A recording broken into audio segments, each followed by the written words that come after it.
Assalamualaikum Sobat Football United. Ringan amatiran ala gue, Manchester United dalam musim-musim sebelumnya sering memiliki penyerang-penyerang yang bisa menjadi solusi untuk mencetak gol bagi tim Manchester United. Era yang paling dekat tentu saja eranya Cristiano Ronaldo, luar biasa bermain sebagai pemain sayap serang Manchester United. Lalu pernah juga ada Ryan Giggs. Dan di periode-periode sebelumnya ada David Beckham, tentu saja dengan kontribusi assist yang juga fantastis. George Best pun juga demikian. Jadi memang dalam sejarahnya ini sering memiliki penyerang-penyerang sayap yang produktif. Manchester United di situasi saat ini, melihat dari 3 pertandingan awal ya, menurut gua memiliki masalah di lini depannya. Manchester United tidak tajam, tidak klinikal. Manchester United harus mencari solusi bagaimana cara mencetak gol. 2 penyerang yang dimiliki, yang saat ini satu sedang cedera, Rasmus Højlund, lalu juga Joshua Zirkzee, menurut gue bukan tipe pemain yang bisa memberikan Manchester United 20 atau 30 gol satu musim. Artinya apa? Butuh solusi lain dari posisi lain untuk bisa menciptakan gol. Dan dalam hal ini, dengan sistem yang dibangun saat ini oleh tim kepelatihan Manchester United, sektor sayap serang nampaknya bisa menjadi atau diharapkan bisa menjadi solusi dari kesulitan untuk mencetak gol. Amad Diallo sudah membukanya ketika menghadapi Brighton, tapi Manchester United tetap gua melihat memiliki potensi untuk kesulitan mencari solusi pencetak gol terutama dari sisi sayap. Nah, terkait dengan hal tersebut, gue ingin membahas empat pemain terkait dengan 4 pemain sayap yang dimiliki oleh Manchester United saat ini. Apakah bisa diharapkan gol dari mereka atau ada solusi lain yang harus ditempuh oleh Manchester United? Gue ingin mulai dulu dari Amad Diallo, pemain muda ini.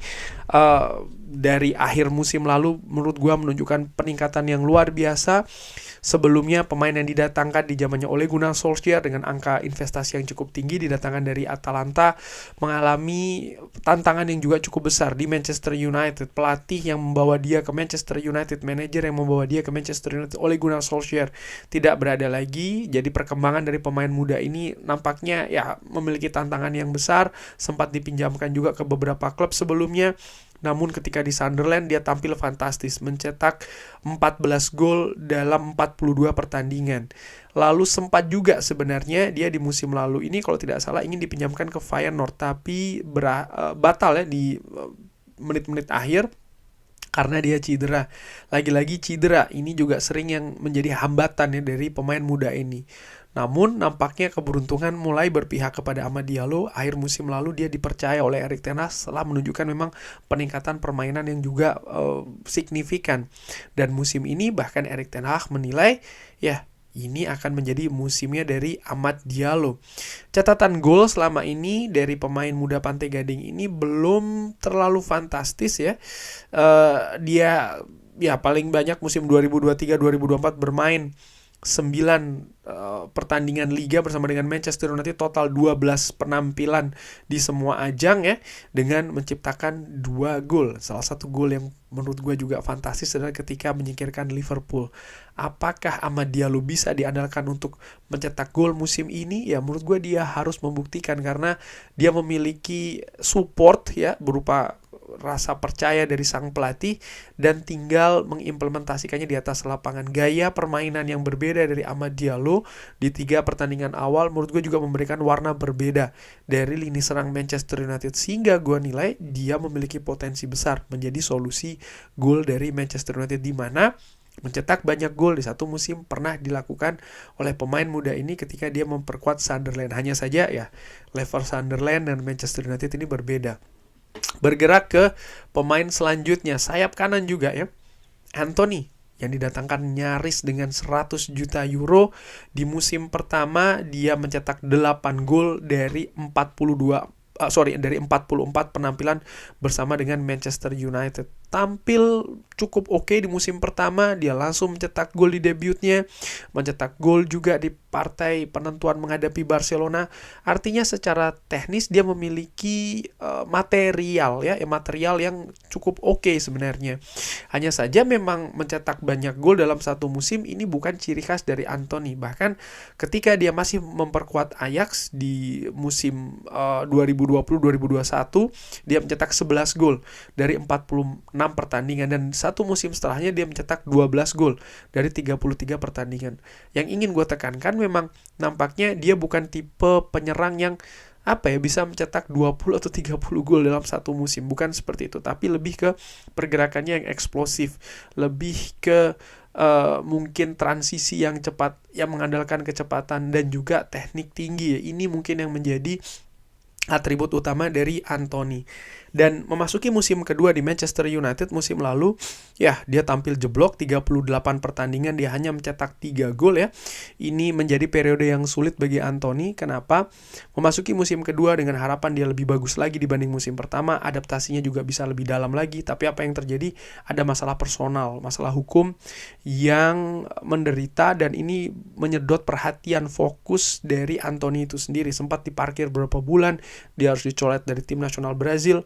Menurut gue musim ini akan menjadi penentuan dari Antony. Apakah dia akan diselesaikan di Manchester United, artinya dilepas untuk musim panas tahun depan, atau justru sebaliknya. Saat ini valuasi dari Antony ini sedang jeblok juga, sehingga melepasnya di musim panas kemarin bukan menjadi hal yang ideal menurut gue dari sisi finansial. Tapi balik lagi, solusi mencetak gol, apakah Antony ini bisa? Well, mungkin kontribusinya tidak secara langsung ya menurut gue dengan mencetak banyak gol, tapi dengan itu tadi, pergerakan yang eksplosif, gerakan cepat, membuka ruang, dan lain-lain. Ini mungkin yang bisa diandalkan dari Antony. Namun demikian, ada permasalahan mental dan juga karakter. Karena beban ataupun kritik yang diterima musim lalu ini bisa menjadi batu sandungan bagi Antony yang sekali lagi menurut gue memasuki musim penentuan nih saat ini di Manchester United. Lalu bergerak ke Marcus Rashford dulu.